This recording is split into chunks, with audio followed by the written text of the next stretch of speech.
Hello, আসসালামু আলাইকুম। সবাই কেমন আছেন? Welcome back to my channel Sharlin's calendar. সবাইকে আমন্ত্রিত আমার চ্যানেলটি দেখার জন্য। সবাই প্লিজ একটু হলেও ঘুরে আসবেন।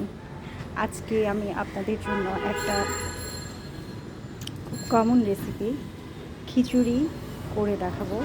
সেটা একটু ডিফারেন্ট ওয়েতে করব।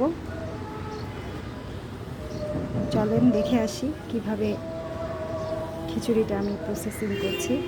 এখানে আমি খিচুড়ির জন্য যেই উপকরণ প্রয়োজন সেই সব ইনগ্রিডিয়েন্টস আমি এখানে নিয়েছি। যেমন চালটা আমি ধুয়ে রেখেছি, এটা আমার নর্মাল ভাত খাওয়ার চাল। আমি স্পেশাল করলেও এটা আমি নর্মালি বাসার জন্য যখন করি মাঝে মধ্যে ভাত খাওয়ার চাল দিয়েই করি। দেন এখানে পেঁয়াজ মরিচ আছে, এখানে দারচিনি, লং, এলাচি, এখানে আছে মরিচের গুঁড়ো, ধনিয়া গুঁড়ো, আর হচ্ছে হলুদের গুঁড়ো। আর স্পেশাল করার জন্য আমি যেটা একটু ইউজ করি সেটা হচ্ছে বিরিয়ানি মশলা শানের, কখনো রাঁধুনি কখনো শান, এইভাবেই করে থাকি। আর সাথে যেটা থাকছে অবশ্যই অ্যাসেনশিয়াল, সেটা হচ্ছে সরিষার তেল। আমি মুরগি, গরু এবং খিচুড়ি টাইপস জিনিস স্পাইসিতে আমি অবশ্যই সরিষাটা রাখি। দেন লবণ তো আছেই। চলুন তাহলে আমরা রেসিপিতে ফিরে যাই। আরও একটা স্পেশাল জিনিস হলো, আমি আজকে মাটির হাঁড়িতে রান্না করব। মাটির হাঁড়ি রান্না করার প্রসেসিংটা আমি ইদানিং শিখেছি। এটা আমি আমাদের ট্রেডিশনাল চিটংয়ের বলি খেলা থেকে এবার কিনেছি। জানি না কিভাবে কি করব, ফার্স্ট টাইম। মাটির হাঁড়ির সিস্টেম হচ্ছে এটাকে ধুয়ে ভালো করে চুলায় ছোট করে দিয়ে শুকিয়ে নিতে হবে।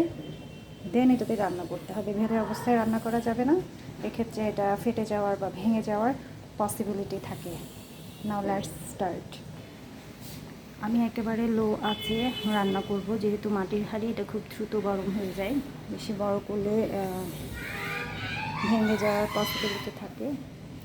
প্রথমে আমি এখানে সরিষার তেল দিয়ে নিচ্ছি।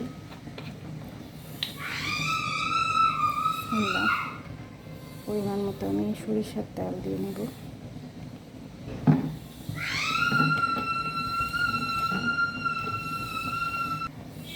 কিছু পেঁয়াজ দিয়ে দেবো এখানে, এটা আমি আগে থেকেই কেটে রেখেছি, দেখতে পাচ্ছেন।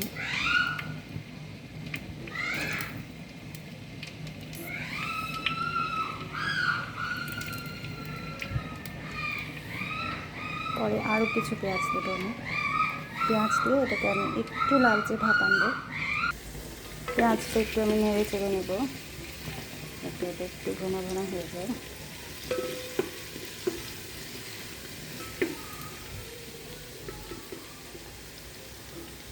এখন এতে আমি আমার ধুয়ে রাখা পানি ঝরানো চালটা এখানে আমি ঢেলে দেবো।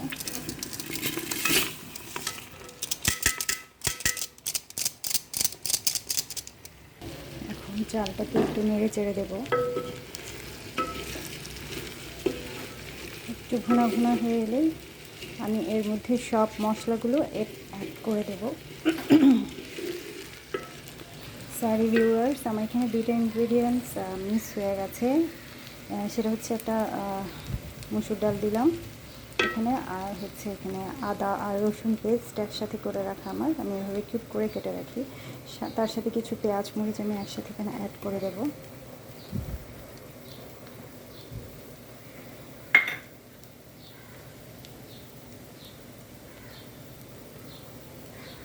এখন আদা রসুনটা যেহেতু ফ্রোজেন, এটা গলা না পর্যন্ত আমি একটু এটা নেড়ে চেড়ে ওয়েট করব।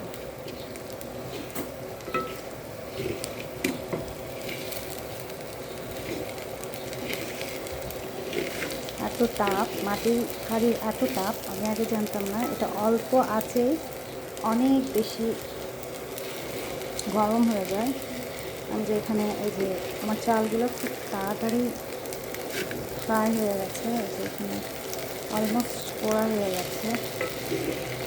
তো সেক্ষেত্রে আপনারা চেষ্টা করবেন চুলাটা একদম ছোট রাখার। এখন আমি একে একে সব ইনগ্রিডিয়েন্টসগুলো এখানে দিয়ে দেবো। প্রথমে দারচিনি, লং, এলাচি দিয়ে দিলাম।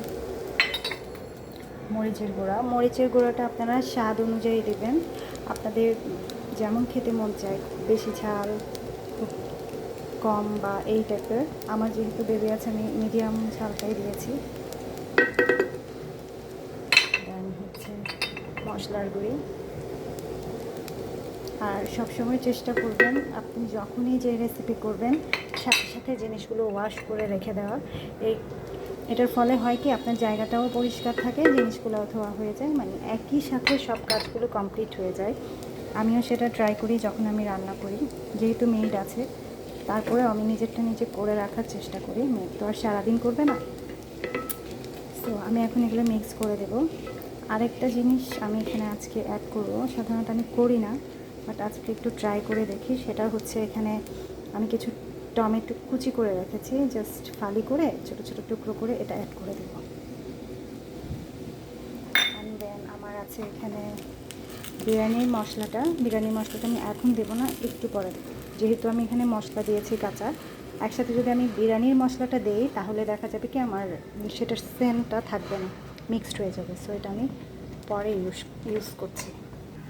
আমি এখন শানে বিরিয়ানি মশলাটা অল্প একটু দিয়ে নিচ্ছি, খুব অল্প দিব, খুব বেশি দেবো না। সেক্ষেত্রে যেহেতু আমি এখানে মশলা ইউজ করেছি সেক্ষেত্রে আমি অল্প দিব, জাস্ট সেন্টের জন্য, একটা বিরিয়ানি সেন্ট যাতে আসে। দেনের সাথে আমি অ্যাড করে দিচ্ছি এখানে পরিমাণ মতো লবণ, যে যতটুকু খান রাইস অনুযায়ী, আর একটু যাবে। এখন এটাকে আমি ভালো করে নেড়ে চেড়ে, এটাতে আমি হট ওয়াটার ইউজ করব, হট ওয়াটার দিয়ে দেবো। আমি ভালো করে নেড়ে চেড়ে নিচ্ছি, খুব সুন্দর একটা অ্যারোমা আসছে, খুব ভালো লাগছে।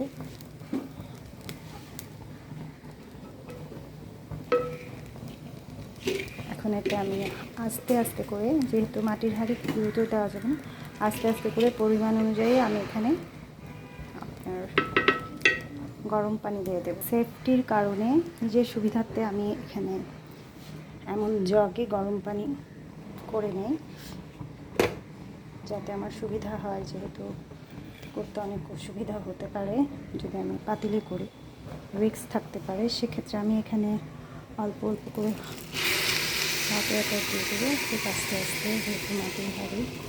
বিসমিল্লাহ।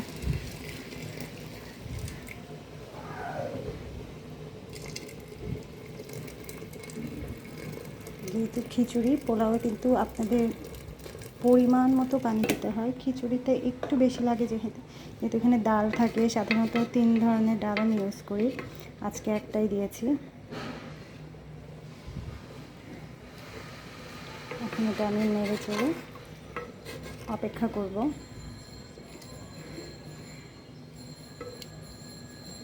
যতক্ষণ না আমার জালটা ফুটে পানিটা কমে না আসে, আমি অপেক্ষা করছি। আমার সাথেই থাকো। দেখতেই পাচ্ছেন আমার পানিটা শুকিয়ে আসছে। এখন আমি একটু নেড়ে চেড়ে উল্টে পাল্টে দেবো। খুব সুন্দর ঝরঝরা হয়েছে।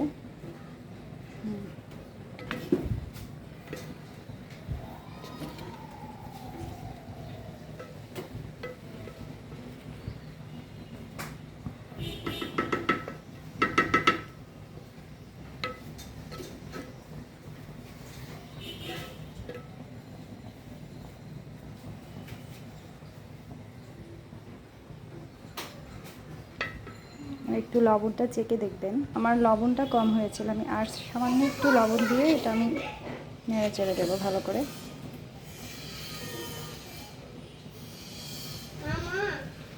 ধোঁয়ার কারণে একটু ঝাপসা হয়ে যাচ্ছে।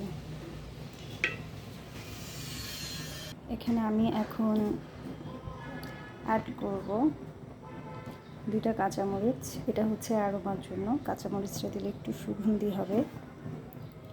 আর কিছু ধনিয়া পাতা কুচি,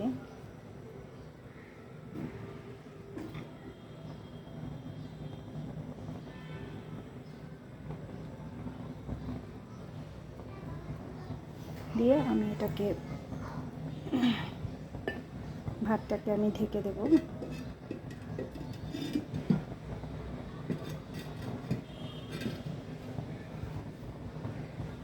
চুলাটা ছোট করে দিয়ে আমি ভাতটাকে এখন ঢেকে দেব, একেবারে ছোট করে দেব চুলা।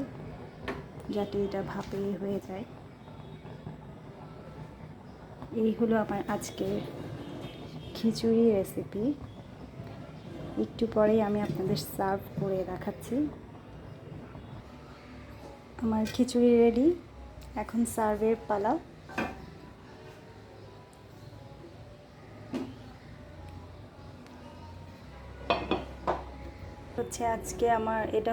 আজকে আমার খিচুড়ি রেসিপি।